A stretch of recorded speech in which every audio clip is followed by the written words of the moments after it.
अस्सलाम वालेकुम everyone to welcome to my YouTube channel. तो आज के इस लेक्चर में हम समझने वाले हैं मीडिया क्यूरीज़ के बारे में। मीडिया क्यूरीज़ क्या होती हैं सीसेस के अंदर और हम इसको क्यों यूज़ कर रहे होते हैं, हम सब कुछ ये आज की वीडियो में डिटेल से देखने वाले हैं। और मीडिया क्यूरीज़ को हम अप्लाई कैसे करते हैं हम ये भी देखने वाले हैं। तो चलें शुरू करते हैं मीडिया क्यूरीज़ को पढ़ना। Media queries help create responsive websites. ठीक है, अब मीडिया क्यूरीज आपको अब मदद करती है रिस्पॉन्सिव वेबसाइट्स बनाने के लिए। अब रिस्पॉन्सिव वेबसाइट्स क्या होती हैं तो इसको पहले समझ लेते हैं। अगर हम बात करें किसी एक वेबसाइट की, मान लीजिए कोई भी एक वेबसाइट है, जिस तरह से कोई कॉमर्स की वेबसाइट है, कोई ऑनलाइन शॉपिंग की है या कोई एलएमएस है वेबसाइट के तौर पे, तो वो आप डिफरेंट डिवाइसेस पे चलाते हैं। जैसे आप पीसी पे चलाते हैं, मोबाइल पे चलाते हैं, लैपटॉप पे चलाते हैं। तो क्या होता है, वेबसाइट्स जो होती है वो हर डिवाइस के अकॉर्डिंग अपनी शेप बदल लेती हैं। ठीक है, मतलब आपको लैपटॉप पे अगर आप देख रहे हैं तो आपके पास बड़ी स्क्रीन है, तो आपको क्या होगा, उसका इंटरफेस थोड़ा बड़ा नज़र आएगा, जबकि मोबाइल में आपको उसका इंटरफेस छोटा नज़र आएगा और पीसी में भी आपको उससे बड़ा नज़र आ सकता है। ठीक है, तो क्या होता है, अब ये इंटरफेस खुद ब खुद ही कैसे चेंज हो जाते हैं, ये होते हैं मीडिया क्यूरीज़ की मदद से। जब हम मीडिया क्यूरीज़ लिखते हैं तो क्या करते हैं, आप आज के दौर में ये बात बहुत ज़्यादा इंपॉर्टेंट समझी जाती है कि एक वेबसाइट सिर्फ एक डिवाइस पे नहीं चलाई जाती, ये डिफरेंट डिवाइसेस पे चलाई जाती है। तो इसलिए हर वेबसाइट रिस्पॉन्सिव होती है, हर वेबसाइट के अंदर मीडिया क्यूरीज़ का इस्तेमाल होता है। तो ये बात आपको क्लियर हो चुकी होगी कि मीडिया क्यूरीज़ क्या होती हैं।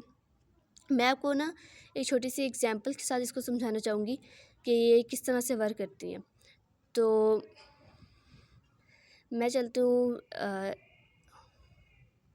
गूगल के ऊपर, वहाँ पर मैं एक कोई भी वेबसाइट सर्च कर लूँगी। जैसे कि मैंने दराज़ सर्च कर ली। ये बेसिकली एक ऑनलाइन शॉपिंग प्लेटफॉर्म है, तो ये भी एक वेबसाइट है। तो यहाँ पर दराज़ पे चलते हैं, इस पर मैं दिखाती हूँ आपको कि ये किस तरह से वर्क कर रही होती है। ठीक है, तो ये देखें, ये आपको वेबसाइट नज़र आ गई है। अब मुझे वेबसाइट लैपटॉप के इंटरफेस में बड़ी बड़ी नज़र आ रही है, अकॉर्डिंग टू मेरे मॉनिटर का जितना साइज़ है उसके मुताबिक में मुझे बड़ी नज़र आ रही है। ठीक है, तो अगर अगर क्या होगा, यह बात तो आपको समझ आ चुकी है। अगर क्या होगा, मैं इसको मोबाइल के ऊपर ओपन करूँ इसी वेबसाइट को, तो मुझे छोटा इंटरफेस देगी, क्योंकि उसकी जो मोबाइल की स्क्रीन है उसकी लेंथ और विड्थ छोटी है, तो उसके अकॉर्डिंग वो अपना कंटेंट एडजस्ट कर लेता है। अब ये देखें, जैसे मैं इसको इंस्पेक्ट राइट क्लिक करके, सबसे लास्ट ऑप्शन होगा यहाँ पर इंस्पेक्ट का, एक मिनट, ये देखें, तो मैं इस पर इंस्पेक्ट पे क्लिक करूँगी तो ये मुझे नज़र आएगा एक तरीके का। ये देखें, यहाँ पर आपको ऊपर यहाँ पर ये डायमेंशंस का ऑप्शन मिल रहा होगा और उसके साथ ही सरफेस प्रो 7 लिखा है। ठीक है, अब यहाँ पर मैं ड्रॉप डाउन पे क्लिक करूँगी। यहाँ पर मुझे काफ़ी सारे मोबाइल्स के नाम मिल रहे हैं, जैसे आईफोन हो गया, सैमसंग हो गया, आईपैड हो गया। तो अगर मैं इस पर क्लिक करूँ तो मुझे पता चल जाएगा कि ये वेबसाइट मुझे इस डिवाइस के ऊपर किस तरह से दिखने को मिलेगी। तो बेसिकली किस तरह से हो रहा है, ये रिस्पॉन्सिव वेबसाइट्स होती हैं जो ये काम परफॉर्म कर रही होती हैं। और रिस्पॉन्सिव किस तरह से होती है, ये मीडिया क्यूरीज़ की हेल्प की वजह से हम अपनी वेबसाइट्स को रिस्पॉन्सिव बना लेते हैं। तो ये बात तो आपको समझ आ चुकी होगी कि रिस्पॉन्सिव कैसे बनती है वेबसाइट। तो चलें हम इसको एक दफ़ा साइंटिस्ट देख लेते हैं कि कैसे मीडिया क्यूरीज़ को यूज़ करते हैं। तो मीडिया क्यूरीज़ को यूज़ करने के लिए पहले हम लिखते हैं @ फिर मीडिया। लिखने के बाद हम ब्रैकेट्स के अंदर जितनी भी हमें विड्थ देनी है, कि कितनी विड्थ के बाद हमारी जो है वेबसाइट का साइज़ चेंज हो जाए और स्ट्रक्चर चेंज हो जाए। और डिव, मैं यहाँ पर डिव लिखा है, यहाँ पर आप कोई भी एलिमेंट सेलेक्ट कर सकते हो और उसकी कोई भी प्रॉपर्टी सेलेक्ट करके इसको वैल्यू असाइन कर सकते हैं। ठीक है, मैं एग्जांपल के तौर पे भी आपको इसी तरह से समझा रही हूँ। तो चलते हैं इसका प्रैक्टिकल वर्क देख लेते हैं। तो HTML index.html में आ चुकी हूँ। तो यहाँ पर मैंने क्या किया हुआ है, जो है एक डॉक्यूमेंट HTML का बनाया है और डॉक्यूमेंट की बॉडी के अंदर मैंने एक डिव क्रिएट किया हुआ है।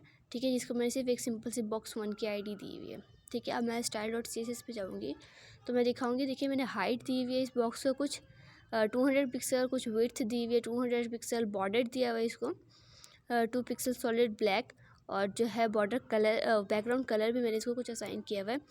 तो देख लेते हैं कि भाई हमारा हमेशा की तरह कि हमारा बॉक्स किस तरह बना है। ये कुछ गड़बड़ हो गई है, तो दोबारा से इसको देख लेते हैं, सेट कर लेते हैं कि ये हमारी वेबसाइट, हमारा जो बॉक्स है जिसको हमने आप परफॉर्म करके दिखाऊंगी। तो ये देखिए मेरे पास एक बॉक्स बन गया।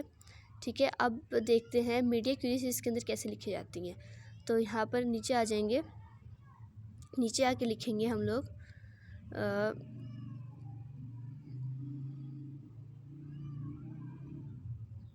यहाँ लिखेंगे @मीडिया। ठीक है, फिर ब्रैकेट्स आएंगी और जितनी मैं विड्थ देना चाहती हूँ कि इतनी विड्थ जब मेरे एलिमेंट को मिले तो क्या हो, चेंज रिफ्लेक्ट, मुझे चेंज नज़र आना चाहिए। तो मैं कहा 600 पिक्सल्स का जब मेरी विड्थ मिलेगी तो क्या होगा, मेरे जो भी अंदर का मैं कोई भी एलिमेंट सेलेक्ट करना चाहूँ, जैसे मैंने यहाँ पर से बॉक्स 1 एक एलिमेंट बना रखा है, तो इसके अंदर मैं क्या करूँगी, एक कोई प्रॉपर्टीज़ डिफाइन कर देती हूँ। जैसे मैंने यहाँ पर मैं करने वाली बैकग्राउंड कलर की प्रॉपर्टी जिसको मैं चेंज करना चाहूँगी, और मैं कलर यहाँ पर दे देती हूँ व्हीट कलर। ठीक है, तो आगे चलते हैं। अब मैंने ये मीडिया क्यूरी लिख दी है। अब जब हम इसको रन करेंगे तो ये देखें, अभी तो मुझे फ़िलहाल कोई चेंज नज़र नहीं आ रहा, लेकिन जब मैं इसको राइट क्लिक करके इंस्पेक्ट करूँगी, जैसे ही मैं इसको राइट क्लिक करके इंस्पेक्ट पे क्लिक करूँगी तो क्या होगा, मुझे इस वेबसाइट की जो भी मैंने अभी बनाई है छोटी सी, इसके विड्थ कम कर सकती हूँ। देखिए मैं यहाँ पे अगर मैं इसकी विड्थ कम करूँ तो यहाँ पर ये देखिए आपको छोटा सा ऊपर नज़र आ रहा होगा, डायमेंशंस चेंज हो रही हैं। तो ऊपर आगे पीछे मैं जैसे कर रही हूँ इसकी डायमेंशंस चेंज होते जा रही हैं। तो जिस तरह इसको 600 की डायमेंशन मिलेगी, 600 की विड्थ मिलेगी, फ़ौरन से अपने आप को चेंज कर लेगा कलर। देखिए अगर जब इसको 600 की विड्थ मिली, इसे चेंज कर लियो, जब मैं आगे पीछे या उससे कम हो या ज़्यादा हो तो उसको विड्थ दी मैंने, तो वो उसने वैसे ही अपना कलर कर लिया। ठीक है, उसके बाद अगली चीज़ देख लेते हैं। हम अगर चाहें तो ये भी डिफ़ाइन कर सकते हैं कि हम जैसे मैंने अभी आपको सिर्फ 600 पिक्सल्स बताया था, तो सिर्फ एग्जैक्ट 600 पिक्सल्स मिलने की वजह से ही वो अपने पोजीशन चेंज कर रही थी। लेकिन अगर हम चाहें तो कि मिनिमम अगर 600 से कम अगर उसको विड्थ मिले तो वो अपने आप को अपनी प्रॉपर्टी चेंज कर ले, हम ये भी सेट कर सकते हैं। और अगर हम चाहें तो दो चीज़ें भी इकट्ठे दे सकते हैं। जैसे देखिए मैंने सिर्फ मिनिमम विड्थ दी हुई है 600, अब 600 से कम जब उसको विड्थ मिलेगी तब अपने आप को ये चेंज कर लेगा। ठीक है, अब मैं एक ख़ास स्पेसिफिक पोजीशन भी डिसाइड कर सकती हूँ, जैसे कि मैक्सिमम विड्थ और मिनिमम विड्थ भी दे सकती हूँ एंड लगा के, कि इस दोनों के दरमियान में इसको जितनी भी विड्थ मिल रही होगी तो ये अपने आप को सेटअप कर लेगा इसका। ठीक है, तो इसको देख लेते हैं, इसका भी प्रैक्टिकल वर्क देख लेते हैं। ओके, तो चलते हैं अपने VS कोड के ऊपर। ओके, तो यहाँ पर आ जाते हैं। मैं सिर्फ यहाँ पर विड्थ की जगह विड्थ के साथ मिनिमम विड्थ लिख दूँगी, तो क्या होगा, ये मेरे पास चेंज आ जाएगा इसका। तो इसको रेंडर करते हैं ब्राउज़र के अंदर और देखते हैं। ये देखें, अब मैं क्या करूँ, इसको राइट क्लिक करके जैसे ही मैं इंस्पेक्ट करूँगी, इसको राइट क्लिक करके जैसे ही इंस्पेक्ट करेंगे तो क्या होगा, 600 से कम पर मुझे ये क्या करेगा, चेंज रिफ्लेक्ट करेगा। उसके अगर 600 पिक्सल से ज़्यादा या 600 पिक्सल्स को विड्थ मिलेगी तो क्या करेगा, ये अपनी असल पोजीशन में आ जाएगा।